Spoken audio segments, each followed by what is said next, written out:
जय श्री कृष्णा। आप सबका हमारे YouTube चैनल लड्डू दीवानी पर बहुत बहुत स्वागत है। आज हम सुनेंगे द्वापर युग की एक अद्भुत कथा। द्वापर युग की बात है। मंदपाल नाम का एक पक्षी था। उसके 4 पुत्र थे जो बड़े बुद्धिमान थे। उनमें द्रोण सबसे छोटा था। वह पक्षी बड़ा धर्मात्मा और वेद वेदांग में पारंगत था। उसने कंधर की अनुमति से उसकी पुत्री तार्थी से विवाह किया। कुछ समय बाद तार्थी गर्भवती हुई और 3.5 मास के बाद वह कुरुक्षेत्र चली गई। वहां वह कौरवों और पांडवों के भयंकर युद्ध के बीच घुस गई।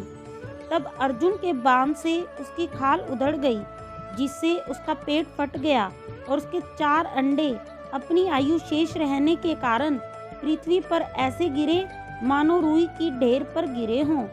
उनके गिरते ही राजा भगदत्त के सुप्रतीक नामक गजराज का विशाल घंटा, जिसकी जंजीर अर्जुन के ही बाण से कटी थी, नीचे गिर पड़ा। उसने भूतल को विदीर्ण कर दिया और मांस की ढेर पर पड़े तारसी के उन अंडों को चारों ओर से ढक दिया। युद्ध की समाप्ति के बाद शमीक ऋषि उस स्थान पर आ पहुँचे। वहां उन्होंने उन पक्षी शावकों की चींची की ध्वनि सुनी। तब उन्होंने शिष्यों के साथ उस घंटे को ऊपर उठाया और उन अनाथ एवं अजात पक्षी शावकों को देखा। फिर तो उन्होंने शिष्यों से कहा, इन पक्षी शावकों को आश्रम में ले चलो और इन्हें ऐसे स्थान पर रख दो जहाँ बिलाव आदि का भय ना हो। मुनि कुमार पक्षी शावकों को लेकर आश्रम में आए। वहाँ मुनिवर शमीक ने प्रतिदिन भोजन, जल और संरक्षण के द्वारा उनका पालन पोषण किया। 1 महीने में ही वे सूर्य देव के रथ मार्ग पर उड़ने लगे, जिन्हें कौतुकवश आंखें फाड़कर मुनि कुमार देखा करते थे। जब उन पक्षी शावकों ने नगरों से भरी, समुद्र से घिरी, नदियों वाली और रथ के पहिए के समान गोल पृथ्वी का भ्रमण कर लिया, तब वे आश्रम में लौट आए। उस समय ऋषि शिष्यों पर अनुकंपा करके प्रवचन द्वारा धर्म कर्म का निर्णय कर रहे थे। उन पक्षी शावकों ने उनकी प्रदक्षिणा करके उनके चरणों की वंदना की और कहा, मुनिवर, आपने हमें भयंकर मृत्यु से मुक्त किया है, अतः आप हमारे पिता भी हैं और गुरु भी। जब हम लोग माँ के पेट में थे तभी हमारी माँ मर गई और पिता ने भी हमारा पालन पोषण नहीं किया। आपने हमें जीवन दान दिया है, जिससे हम बचे हुए हैं। इस पृथ्वी पर आपका तेज अप्रतिहत है। आपने ही हाथी का घंटा उठाकर कीड़ों की भांति सूखते हुए हम लोगों के कष्टों का निवारण किया है। उन पक्षी शावकों की ऐसी स्पष्ट शुद्ध वाणी सुनकर शमीक मुनि ने उनसे पूछा कि ठीक बताओ, तुम्हें यह वाणी कैसे मिली? साथ ही यह भी बताओ कि किसके श्राप से तुम्हें रूप और वाणी का ऐसा परिवर्तन हो गया? पक्षियों ने कहा, विपुल सवान नाम के एक प्रसिद्ध महामुनि थे। उनके 2 पुत्र हुए, सुकृष और तुम्बुरु।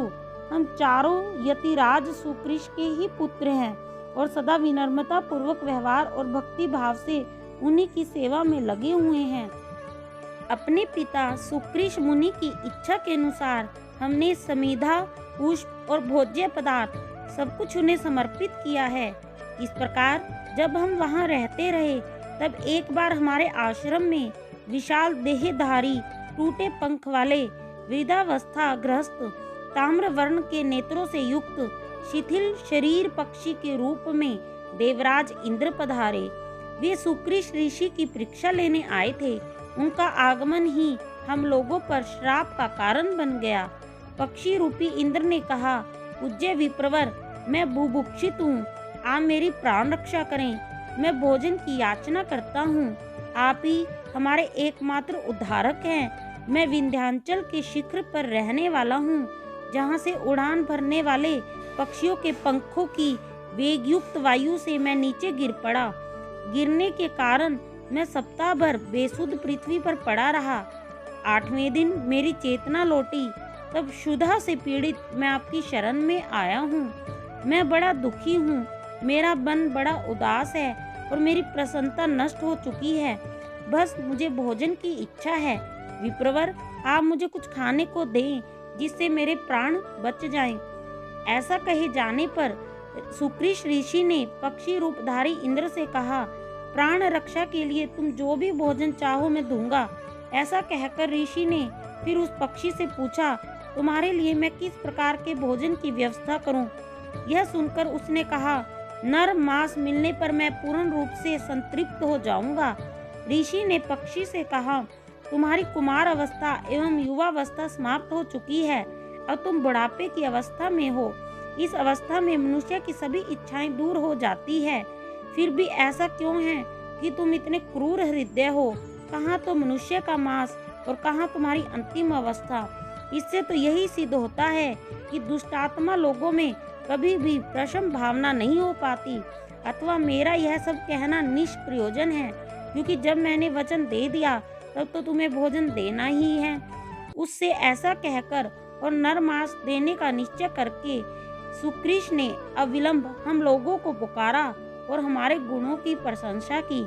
इसके बाद उन्होंने हम लोगों से, जो विनम्रता पूर्वक हाथ जोड़े बैठे थे, बड़ा कठोर वचन कहा, अरे पुत्रों, तुम सब आत्मज्ञानी होकर पूर्ण मनोरथ हो चुके हो, किंतु जैसे मुझ पर अतिथि ऋण है वैसे ही तुम पर भी है, क्योंकि तुम ही मेरे पुत्र हो। यदि तुम अपने गुरु को, जो तुम्हारा एकमात्र पिता है, पूज्य मानते हो तो निष्कलुष हृदय से मैं जो कहता हूँ वैसा करो। उनके ऐसा कहने पर गुरु के प्रति श्रद्धालु हम लोगों के मुंह से निकल पड़ा कि आपका जो भी आदेश होगा उसके विषय में आप यही सोचें कि उसका पालन हो गया। ऋषि ने कहा, भूख और प्यास से व्याकुल हुआ यह पक्षी मेरी शरण में आया है। तुम लोगों के मांस से इसकी क्षण भर के लिए तृप्ति हो जाती तो अच्छा होता। तुम लोगों के रक्त से इसकी प्यास बुझ जाए, इसके लिए तुम लोग तैयार हो जाओ। यह सुनकर हम लोग बड़े दुखी हुए और हमारा शरीर कांप उठा, जिससे हमारे भीतर का डर बाहर निकल पड़ा और हम कह उठे, ओह, यह काम हमसे नहीं हो सकता। हम लोगों की इस प्रकार की बात सुनकर सुकृष मुनि क्रोध से जलभुन उठे और बोले, तुम लोगों ने मुझे वचन देकर भी उसके अनुसार कार्य नहीं किया, इसलिए मेरी शापाग्नि से जलकर पक्षी योनि में जन्म लोगे। हम लोगों से ऐसा कहकर उन्होंने उस पक्षी से कहा, पक्षीराज, मुझे अपना अंत्येष्टि संस्कार और शास्त्रीय विधि से श्राद्ध आदि कर लेने दो। इसके बाद तुम निश्चिंत होकर मुझे यही खा लेना। मैंने अपना ही शरीर तुम्हारे लिए भक्ष्य बना दिया है। आप अपने योग बल से अपना यह शरीर छोड़ दें, क्योंकि मैं जीवित जंतु को नहीं खाता, पक्षी ने कहा। पक्षी के इस वचन को सुनकर मुनि सुकृष योग युक्त हो गए। उनके शरीर त्याग के निश्चय को जानकर इंद्र ने अपना वास्तविक शरीर धारण कर लिया और कहा, विप्रवर, आप अपनी बुद्धि से ज्ञातव्य वस्तु को जान लीजिए। आप महाबुद्धिमान और परम पवित्र हैं। आपकी परीक्षा लेने के लिए ही मैंने यह अपराध किया है। आज से आप में इंद्र अथवा परमेश्वरीय युक्त ज्ञान प्रादुर्भूत होगा और आपके धर्म कर्म में कोई भी विघ्न उपस्थित ना होगा। ऐसा कहकर जब इंद्र चले गए, तब हम लोगों ने अपने क्रुद्ध पिता महामुनि सुकृष से सिर झुकाकर निवेदन किया, पिताजी, हम मृत्यु से डर गए थे, हमें जीवन से मोह हो गया था, आप हम दिनों को क्षमादान दे। तब उन्होंने कहा, मेरे बच्चों, मेरे मुंह से जो बात निकल चुकी है वह कभी मिथ्या ना होगी। आज तक मेरी वाणी से असत्य कभी भी नहीं निकला। मुझे तो ऐसा प्रतीत होता है कि दैव ही समर्थ है और पौरुष व्यर्थ है।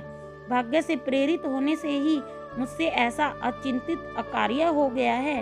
अब तुम लोगों ने मेरे सामने नतमस्तक होकर मुझे प्रसन्न किया है, इसलिए पक्षी की योनि में पहुंच जाने पर भी तुम लोग परम ज्ञान को प्राप्त कर लोगे।